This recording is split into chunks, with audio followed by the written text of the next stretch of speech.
Welcome to Family History Mysteries, a podcast that tells the stories uncovered through family history research, the unexpected stories of everyday people. I am an avid family historian who has been compiling my family tree for over 15 years, with nearly 20,000 people recorded in my trees. And please put a review on my podcast. That will certainly help in getting the word out there and creating more listenership. Shorts episode number 12. Doris the Doctor.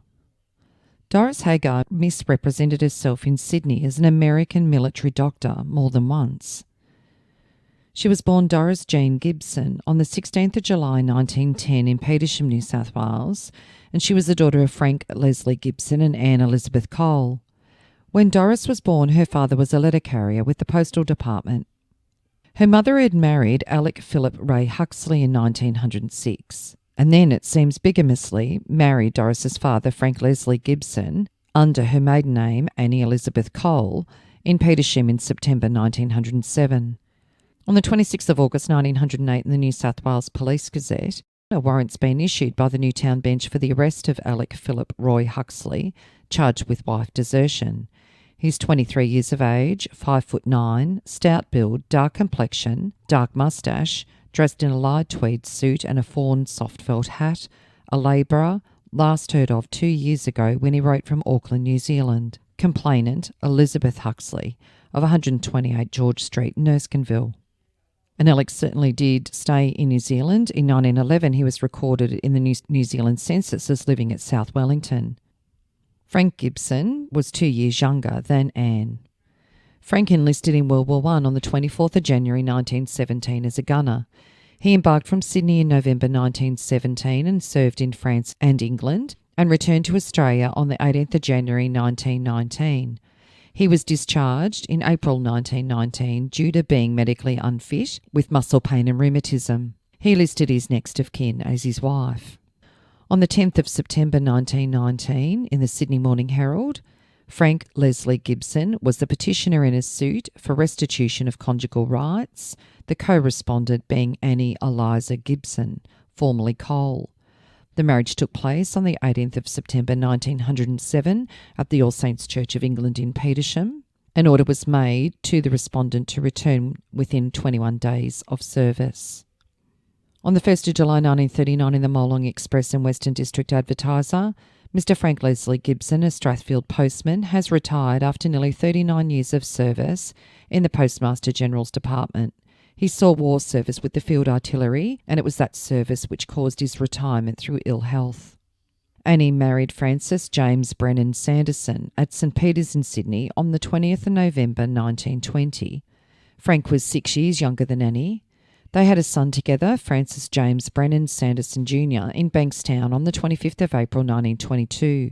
Francis was a glass merchant and they lived at Kogarah in New South Wales in 1935. Although I can't find any record of this, it's assuming that they divorced, as Francis Sanderson married Ruth Reddy in 1945 at Kogarah.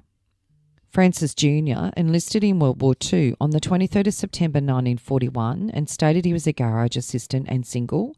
He enlisted again in November 1942, putting his father as his next of kin. He again stated he was single and he was now a glazier. Francis married Hazel McAllister in March 1946 in Sydney, and he died in 1969 at the age of only 47 in King's Cross. His mother Annie and Doris's mother died on the 2nd of July 1966 in New South Wales, aged 83. So now back to Doris.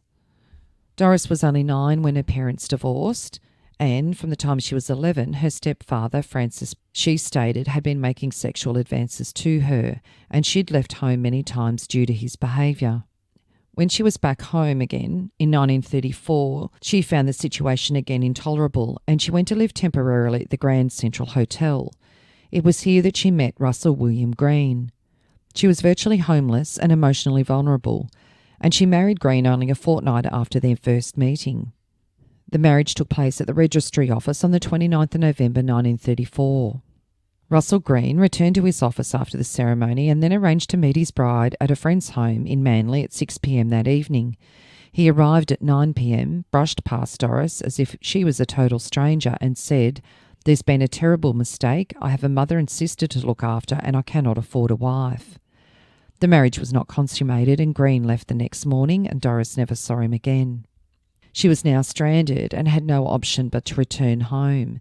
She tried to sort things out with her stepfather, but within a few months his unwanted advances resumed. In 1936, Doris is listed as Doris Jean Sanderson, so taking on her stepfather's name, living at the same address as her stepfather and her mother at Kogarah. Her half-brother, Francis Jr., would have been 12 at this time, and Doris was 26. In 1937, Doris met George Haggar, and the pair set up home together, and he promised they would be married when she was free.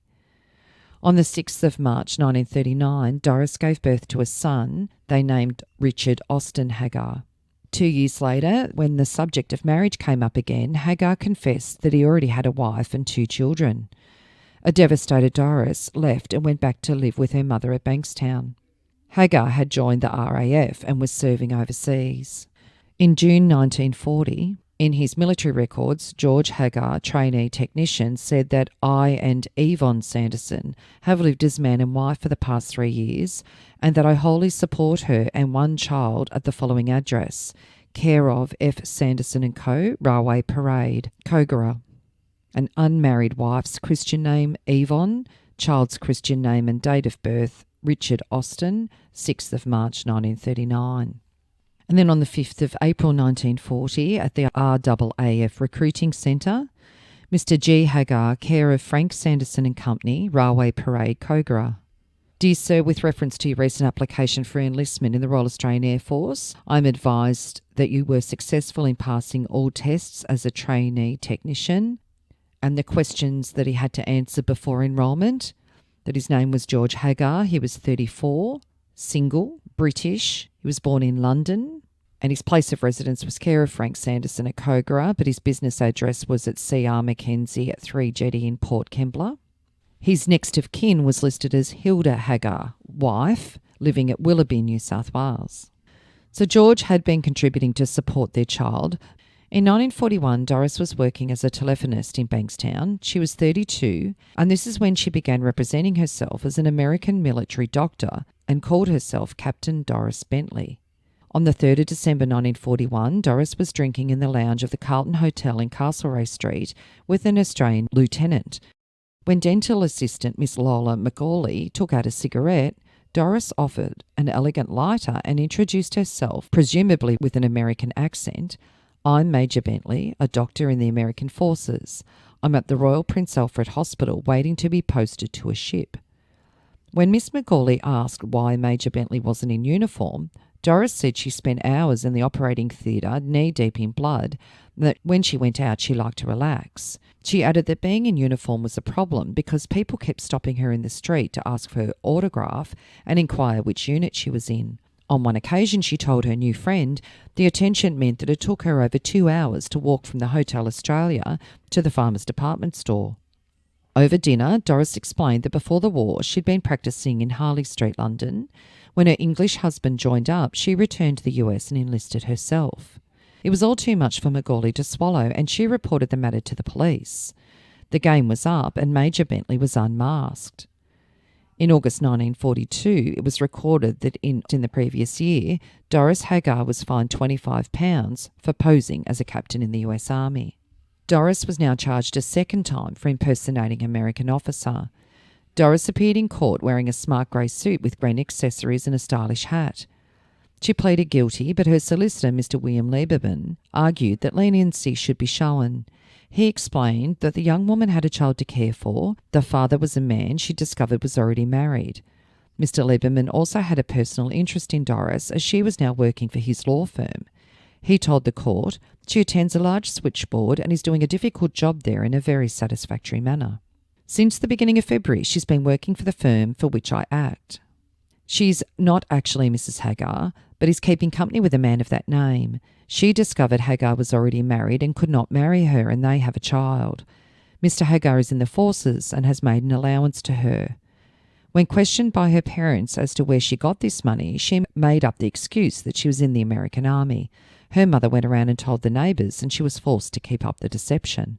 However, the magistrate, Mr. McCulloch, was unmoved. He said he was at a loss to understand her extraordinary conduct, and then with the country at war, it was no time for skylarking, and Doris was sentenced to 3 months' jail. In the Adelaide News on the 3rd of May 1943, woman poses as US doctor, jailed. Haggar was said to have posed with the aliases of Captain Bentley, Dr. Bentley and Major Bentley. When Mr. Lieberman asked for the woman's release on bond, Mr. McCulloch said that a £25 fine had not stopped her misrepresentations and something must be done to punish her adequately.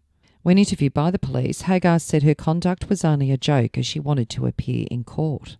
And in the Wagga Wagga Daily Advertiser, it says that Doris Jean Haggar, aged 32, was sentenced to 6 months imprisonment at the Central Police Court today for having posed as an American Army doctor. Haggar said she wanted to feel important. There was an appeal against the sentence a few weeks later. His Honour, Judge Stoddart, released her on bond to be of good behaviour for 2 years. He gave her a severe dressing down, ordered her to observe the provisions of national security, and warned that she had run the risk of being suspected as a spy. It seems that Doris's solicitor subsequently had a quiet chat with her, advising that she should sort out her complicated private life. This resulted in an appearance in the divorce court in the following year. On the 21st of March 1944 in the Sydney Daily Mirror, deserted bride secures divorce. Within 8 hours of her marriage, her husband told her the whole thing was a mistake and he did not intend to live with her. Doris Jean Green, 34, formerly Gibson, of Meredith Street, Bankstown, said in the divorce court today. She secured a decree nisi from Russell William Green, 39, accountant, on the grounds of desertion and asked for the court's discretion in spite of her own adultery with a man named George Haggar. Mrs. Green said conditions in her home had compelled her to leave more times than she could remember. Since she was 11, her stepfather had made advances to her, which she resented. In 1934, she went to live at the Grand Central Hotel, where she met Green, and 2 weeks later they were married at the registry office. She went back home, but the trouble started with her stepfather again. In 1937, Mrs. Green met Haggar and went to live with him, and shortly after their child was born in 1939. Then Haggar confessed he was already married with 2 children. She left him and went back to her mother. Haggar has since joined the Air Force and was serving overseas. She did not intend to marry him and wanted her freedom so she could look after her child's interests and accept any offer of marriage that might be made to her in the future. Judge Reginald Bonney was very moved by her story and commented that the circumstances had been very unkind to her. He could have refused the divorce due to Doris's relationship with George Haggar, but said on this occasion he would use his discretion and a grant of a decree nisi was on the grounds of desertion. Doris then married William Astle in 1944 in Bankstown, so the same year of her divorce. William was a motor mechanic and 3 years younger than Doris, and they lived at Peak Hill. She was 8 months pregnant with their first son Spencer when they married. They also had another son, and the birth was in the paper on the 13th of March 1946. Doris Jean, the wife of William Thomas Astle, late Army Inspection Staff of the 2nd AIF, a son, Philip Thomas. They were both living at Maroubra in 1958, where William was a storeman. Doris died on the 16th of December 1989 at Lidcombe, New South Wales, aged 79. The basis of this story was developed from reading Pauline Connolly's website, and she's a non-fiction author and researcher who bases herself in the UK and Australia. If you go to paulineconnolly.com, you'll see part of the story that I've read today that she titled Dr. Doris, the Wartime Imposter. If you are interested in sharing your story on my podcast, Family History Mysteries, please go to my Facebook page and send me a message. If you would like some assistance in filling in the gaps in your family tree to see what mysteries you solve, please get in touch. And don't forget you can have early access to episodes by subscribing, and you'll also gain access to bonus episodes.